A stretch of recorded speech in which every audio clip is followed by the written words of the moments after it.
하나님 저와 여러분을 엄청 사랑한다라는 걸 알고 계시죠? 그 사랑의 힘으로 하루하루 저희들이 살아가는 줄 믿습니다. 한 마을에 꽃을 파는 노인이 있었습니다. 이 노인은 무척 가난했다고 합니다. 복장은 허름했고 주름이 깊이 패여 있었습니다. 그러나 얼굴에는 항상 웃음꽃이 피어 있었어요. 사람들은 그 노인을 행복한 할머니라고 불렀어요. 그러던 어느 날 한 사람이 그 할머니에게 물었습니다. 할머니, 항상 무슨 좋은 일이 있으신가 봐요. 항상 행복해 보이세요. 그러자 할머니는요, 특유의 밝은 미소를 지으면서 이렇게 말했다고 그래요. 제게는 행복의 비결이 한 가지가 있습니다. 제게는 행복의 비결이 한 가지가 있습니다. 그게 무엇입니까, 할머니? 그러자 그 할머니는 이렇게 간증합니다. 이 나이에 어찌 좋은 일만 있겠습니까? 고난을 당할 때마다 저는 예수님을 생각합니다. 예수님은 금요일 날 십자가에 못 박히는 고통을 당했습니다. 그러나 3일 만에 다시 일어나셔서 부활의 새벽을 맞지 않습니까? 저는 고난이 닥쳐올 때마다 마음속으로 3일만 인내하자라고 다짐을 합니다. 그때부터 제 삶이 한결 행복해졌어요. 이 할머니는 풍파많은 이 세상에서 수많은 고난들이 닥쳐올 때마다 예수님을 바라보고 예수님의 십자가 고난과 부활을 생각하며 믿음으로 이겼다라는 얘기예요. 히브리서 12장 2절을 보면 믿음의 주요 온전케 하시는 이인 예수를 바라보자. 그는 그 앞에 있는 기쁨을 위하여 십자가를 참으사 부끄러움을 개의치 아니하시더니 하나님 보좌 우편에 앉으셨느니라 라고 말씀합니다. 우리가 아무리 힘든 고난을 당해도 예수님의 십자가 고난만 하겠습니까? 저와 여러분도 이 할머니처럼요, 견디기 힘든 고난이 우리에게 닥쳐온다 할지라도 십자가 고난을 이겨내시고 부활하신 예수님을 생각하며 넉넉히 이겨내시는 분들 되시기를 주님의 이름으로 축복합니다. 오늘 본문은 온갖 고난을 이겨낸 고난의 대명사 욥에 대한 말씀입니다. 말씀을 함께 나누면서 고난 중에도 욥이 어떻게 무엇을 했는지 한번 생각해 보겠습니다. 첫 번째로요, 고난 중에도 욥은 예배를 드렸습니다. 할렐루야. 고난 중에도 욥이 무엇을 했다라고요? 예배를 드렸다라는 거예요. 우리 같이 20절에 있는 하나님의 말씀 다시 한번 읽겠습니다. 욥기서 1장 20절에 있는 하나님의 말씀 같이 읽습니다. 시작. 욥이 일어나 겉옷을 찢고 머리털을 밀고 땅에 엎드려 예배하며. 땅에 엎드려 예배하며. 아멘. 하루는 하나님의 보좌 앞에서 천사들뿐만 아니라 사단도 참석하는 천상회의가 개의되었습니다. 회의 시간에 하나님이 사단에게 네가 어디서 왔느냐?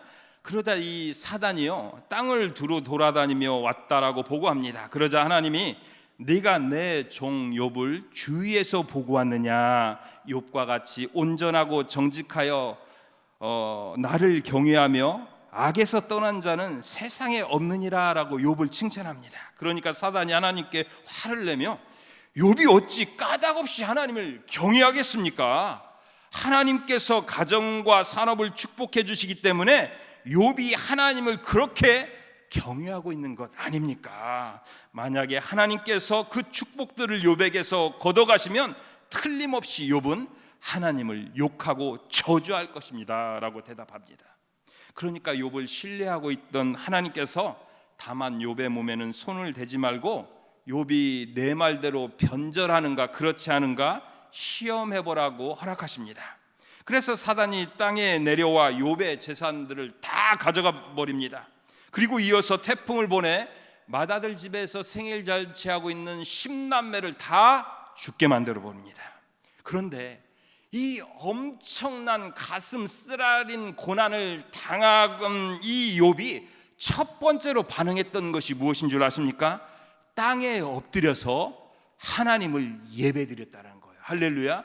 땅에 엎드려서 하나님께 무엇을 드렸다고요? 예배를 드렸다라는 거예요. 미국의 어느 병원에서요, 청소부로 일하는 할머니가 계셨다고 합니다. 이 할머니는 하루 종일 힘들게 병실과 복도 그리고 계단을 청소했습니다. 연세가 많으신 할머니가 힘들게 일하고 있는 모습을 본 어느 의사가 이런 질문을 할머니에게 합니다. 할머니, 힘드시지요? 일요일에도 일하십니까? 아닙니다. 일요일에는 밀린 잠도 주무시고 푹 쉬시겠네요, 할머니? 아닙니다. 일요일에는 손자들을 데리고 교회에 가기 때문에 더 일찍 일어납니다. 질문을 한 의사는요, 아니 이렇게 매일매일 힘들게 일하는데 일요일 하루는 쉬셔야죠. 어떻게 몸이 견디겠습니까? 그러자 할머니는 아닙니다. 저는 주일날 교회 가서 하나님께 예배를 드려야 엿새를 일할 수 있습니다. 저는 주일날 교회에 가서 예배를 드려야 엿새를 일할 수 있습니다. 한마디로 이 할머니는요, 하나님께 예배 드림으로 나머지 엿새를 살아갈 힘을 공급받게 된다며 그간 아무리 힘든 고난과 고통이 있어도 예배로 이겨냈다라는 간증이었습니다. 느헤미야 3장 1절을 보면 느헤미야 총독이 무너진 예루살렘 성을 다시 재건하면서도 맨 먼저 양들이 출입하는 양문을 건축하는 것을 볼 수가 있습니다. 예루살렘 성에는요, 말들이 출입하는 마문이 있었고요, 분뇨를 내다 버릴 때 지나는 분문이 있었고요, 물고기들을 가지고 들어오는 어문이 있었고요, 황금색으로 된 미문이 있었고요, 샘물을 길어올 때 출입하는 샘문 등등 여러 문이 있었습니다. 그런데 하나님께 제사 드릴 때 사용되어지는 양들이 출입하는 양문을 느헤미야가 맨 먼저 수축했다라는 거예요. 그것은 느헤미야의 믿음과 철학이 담겨 있었던 것이었습니다. 그 믿음은요, 예루살렘 성전에서 예배가 회복되면 이스라엘 나라가 회복될 것이다라는 믿음이었어요. 다시 말해 예배의 부흥을 통하여 이스라엘의 재건을 도모하려 하였다라는 것입니다. 여러분, 우리가 살아가면서 경제가 무너지고 사업이 무너지고 가정이 무너지고 인간관계가 무너지고 건강이 무너지는 고난을 겪는다 할지라도 예배가 회복되고 예배 가운데 주시는 하나님의 은혜가 회복되면 모든 것이 다 회복될 줄 믿으시기 바랍니다. 교회의 본질은 예배이고 성도의 신앙생활의 핵심이 예배입니다. 성도는 예배 가운데 하나님께서 주시는 힘을 공급받아야 날마다 살 수 있는 줄 믿으시기 바랍니다. 저와 여러분은 그 어떠한 상황 가운데서도 이 욥처럼 예배의 승리함으로 말미암아 그 어떠한 고난도 넉넉히 이겨낼 수 있기를 주님의 이름으로 축원합니다. 두 번째 고난 중에도 욥은 하나님을 찬양했다라는 것입니다. 할렐루야. 고난 중에도 욥이 두 번째로 한 것이 뭐라고요? 하나님을 찬양했다라는 거예요. 우리 같이 21절에 있는 하나님의 말씀 같이 읽어보겠습니다. 같이 읽습니다. 시작. 이르되 내가 모태에서 알몸으로 나와 싸운즉 또한 알몸이 그리로 돌아가올지라. 주신 이도 여호와시요 거두신 이도 여호와시오니 여호와의 이름이 찬송받으실지니다 하고, 주신 이도 여호와시요 거두신 이도 여호와시오니 여호와의 이름이 찬송받으실지니다. 아멘. 방금 읽은 구절을 보면요, 욥이 사단의 시험 가운데 모든 재산이 하루아침에 다 날아가 버렸습니다. 심지어 10명의 자녀가 태풍이 불어와 하루아침에 다 죽어버렸습니다. 그런데 이 기가 막힌 상황 가운데 자신이 모태에서 태어날 때 가지고 나온 것은 알몸밖에 없었다라는 것을 고백합니다. 그리고 죽을 때도 아무것도 가지고 가지 않는다라고 고백합니다. 그리고 자신에게 있었던 재산뿐만 아니라 10 자식도 하나님의 것이었음을 인정하며 오히려 하나님 앞에 찬양으로 영광 돌려드리는 높은 믿음의 수준을 표하는 것을 볼 수가 있어요. 여러분, 하나님께서 저와 여러분에게 가지고 계신 세 가지 주권이 있는 걸 아시지요? 그것은 소유권, 사용권, 회수권입니다. 하나님은 저와 여러분의 생명의 주인이십니다. 재물의 주인이십니다. 재능의 주인이십니다. 지식의 주인이십니다. 학위의 주인이십니다. 시간의 주인이십니다. 직장의 주인이십니다. 가정의 주인이십니다. 자녀들의 주인이십니다. 한마디로 모든 것의 소유권이 하나님께 있다라는 것입니다. 그렇다면 이 모든 것을 사용하실 수 있는 권리도 주권도 누구에게 있습니까? 하나님께 있습니다. 그 결과 우리 좋을 대로가 아닌 하나님의 뜻대로 하나님께서 우리의 모든 것을 사용하실 수 있습니다. 그리고 우리에게 살 동안 허락하신 모든 것들에 대해 다시 거두어 가시는 회수권도 하나님께 있습니다. 우리의 생명, 건강, 가정, 사업, 직장, 시간, 물질, 친구, 자녀 다 하나님이 거두어 가실 수 있는 회수권이 있는 줄 믿으시기 바랍니다. 욥은 물질의 고난, 10자식이 죽고 배우자마저 떠나가 버리는 가정이 파괴되는 고난, 질병의 고난을 만났을 때 내가 못해서 알몸으로 나와 싸운 적 또한 알몸이 그리로 돌아가올지라 주신 자도 여호와시요 취하신 자도 여호와시니이다 라고 고백하며 자신에게 속했던 모든 것이 다 하나님의 소유권, 사용권, 회수권을 인정해 드렸습니다. 그 결과 욥은 일도 불평하지 않습니다. 반대로 모든 것이 자기 것이라고 욥이 생각했다면 아마도 욥은 엄청난 원망, 불평을 토해냈을 것입니다. 그리고 화병이 들어서 죽었을지도 모릅니다. 다니엘서 6장 10절을 보면 이런 말씀이 있습니다. 다니엘이 이 조서에 왕의 도장이 찍힌 것을 알고도 자기 집으로 돌아가서는 윗방에 올라가 예루살렘으로 향한 창문을 열고 전에 하던 대로 하루 3번씩 무릎을 꿇고 기도하며 그의 하나님께 감사했더라.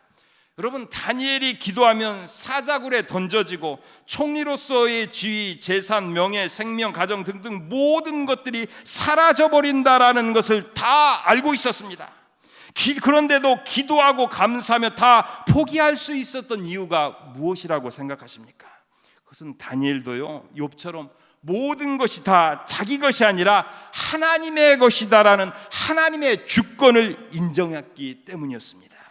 사람들은요, 갑자기 사업이 망할 경우나 직장을 잃어버렸을 경우나 있었던 것들이 다 없어졌을 경우, 뭔가 누리고 있었던 것이 다 사라져버렸을 경우에 엄청나게 실망하고 좌절하고 심지어 목숨까지도 끊는 것을 봅니다.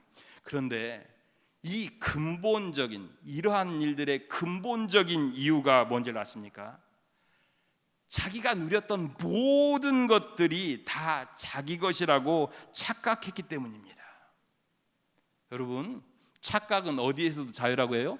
북한에서도 자유라고 합니다. 그러나 우리 믿는 성도들이 이 세상 살아가면서 절대로 착각하지 말아야 될 사실이 하나 있는데, 그것은 모두 다 내 것이 아니다라는 것입니다. 우리 같이 한번 따라서 해보겠습니다. 다 내 것이 아니다. 다 내 것이 아니다. 다 하나님 것이다. 저와 여러분이 가지고 있는 모든 것이 다 하나님의 것인 줄 믿습니까? 저와 여러분은 갑자기 고난이 와서 뭔가가 사라졌다고 해도 욥처럼 하나님의 주권을 인정하고 오히려 찬양하며 하나님께 영광 돌려드릴 수 있는 차원 높은 신앙의 소유자가 되시기를 주님의 이름으로 축원합니다. 세 번째로요, 고난은 중에도 욥은 끝까지 하나님을 신뢰했습니다. 세 번째 고난 중에도 욥이 무엇을 했다고요? 끝까지 하나님을 신뢰했다라는 거예요. 우리 1장 22절과 23장 10절의 말씀을 한번 다시 읽어보겠습니다. 욥기서 1장 22절과 23장 10절을 한번 같이 읽습니다. 시작. 이 모든 일에 욥이 범죄하지 아니하고 하나님을 향하여 원망하지 아니하니라. 그러나 내가 가는 길을 그가 아시나니 그가 나를 단련하신 후에는 내가 순금같이 되어 나오리라. 그가 나를 단련하신 후에는 내가 순금같이 되어 나오리라. 아멘. 욥은 하루아침에 자신의 사업이 망해버렸습니다. 그리고 10자식을 잃었습니다. 그래도 욥이 변함없이 하나님에 대한 신뢰를 저버리지 않자 사단이 악성 피부암을 주어 질그릇 조각으로 긁지 않으면 잠을 이룰 수 없는 고통을 느끼게 합니다. 부인도 하나님을 욕하고 자살해버리라고 저주를 퍼붓고 집을 나갑니다. 그리고 찾아온 친구들은 얼른 집으로 돌아가지 않냐고 몇 날을 며칠을 욥과 마주하며 모든 것이 다 네 죄 때문이다, 인과응보다라고 말하며요, 욥의 가슴을 계속해서 후벼팝니다. 그러죠. 욥은 하나님께 복도 받았은즉 화도 받지 않겠느냐. 그러나 내가 가는 길을 오직 그가 아시나니 그가 나를 단련하신 후에는 내가 순금과 같이 정금같이 나오리라고 고백하면서요, 이 자신의 모든 이 고난 가운데 하나님이 자기를 향한 자기를 연단하시고자 하는 뜻이 있음을 고백하며 끝까지 하나님을 신뢰했다라는 거예요. 이 고난의 끝, 이 연단의 끝은 자기가 정금과 같은 신앙인이 되고 하나님께서 끝까지 아름답게 자기 자신을 책임져 주실 것이라는 것을 믿었다라는 것입니다.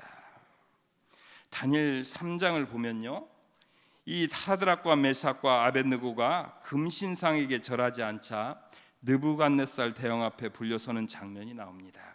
이때 느부갓네살 대왕이 사드락과 메삭과 아벳느고야, 너희가 내가 만든 금신상에 절하지 아니한다라는 것이 사실이냐? 이제라도 우상 앞에 절하면 용서해 주겠다. 그러나 만일 절하지 아니하면 즉시 너희를 풀무불 가운데에 던져 넣을 것이다. 그러면 풀무불 속에서 너희를 능히 건져낼 신이 어디 있겠느냐라고 묻습니다. 그러자 사드락과 메삭과 아벳느고가 이렇게 대답하지 않습니까? 왕이시여, 우리가 섬기는 하나님이 우리를 맹렬히 타는 풀무불 가운데서도 능히 건져내시겠고 왕의 손에서도 능히 건져내시리라. 그리 아니하실지라도 왕이여, 우리가 왕의 신들을 섬기지 아니하고 왕이 세우신 금신상에게도 절하지 아니할 줄 아옵소서. 사드락과 메삭과 아벳느고는요, 자신이 하나님을 섬기다 불 속에 던져지더라도 하나님께서 건져주실 것을 믿었어요. 그런데 이들이 또 고백한 것이 무엇이었습니까? 그리 아니하실지라도 우상에게 절하지 아니하겠다라는 것이었습니다. 이 말은 건져주시지 아니한다 할지라도 끝까지 자신들을 책임져 주실 하나님을 신뢰하겠다는 믿음의 고백이었습니다. 그 결과 하나님께서 불 속에 들어가 사드락과 메삭과 아벳느고와 함께하여 주십니다. 그리고 이들을 불 속에서 털끝 하나, 머리털 하나 상하지 않고 건져내 주셔서 바벨론 온 제국에서 더욱더 높이며 영광 받아주시는 것을 볼 수가 있습니다. 여러분, 200만 명도 넘는 이스라엘 백성들이 출애굽하여 가나안 땅을 향하여 갑니다. 홍해바다를 건너 마라를 지나 가나안 인근 가데스 바네까지 갑니다. 하지만 이들이 다 가나안 땅에 들어간 것이 아니었습니다. 작년 중에 하나님을 끝까지 신뢰했던 여호수아와 갈렙만 가나안 땅에 들어가는 사실 우리는 알고 있습니다. 존 버년이 지은 철로 역정을 보면 한 사람이 크리스천에 의해 전도를 받고 이 천성문을 향해 순례길을 시작합니다. 중간중간 수많은 시험과 역경, 환난을 만납니다.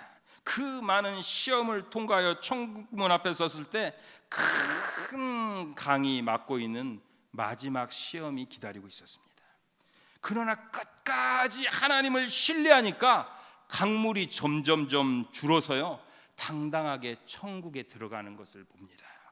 이사야서 26장 3절과 로마서 8장 28절을 보면 주께서 심지가 견고한 자를 평강하도록 지키시리니 이는 그가 주를 신뢰함이니라. 우리가 알거니와 하나님을 사랑하는 자 곧 그 뜻대로 부르심을 입은 자들에게는 모든 것이 합력하여 선을 이루느니라. 저와 여러분은요, 삶의 중간중간에 그 어떠한 고난을 만난다 할지라도 그 고난을 통하여 선을 이루어 주실 하나님을 신뢰함으로 고난을, 역경을 넉넉히 이겨내시는 분들이 되시기를 주님의 이름으로 축원합니다. 기도하시겠습니다.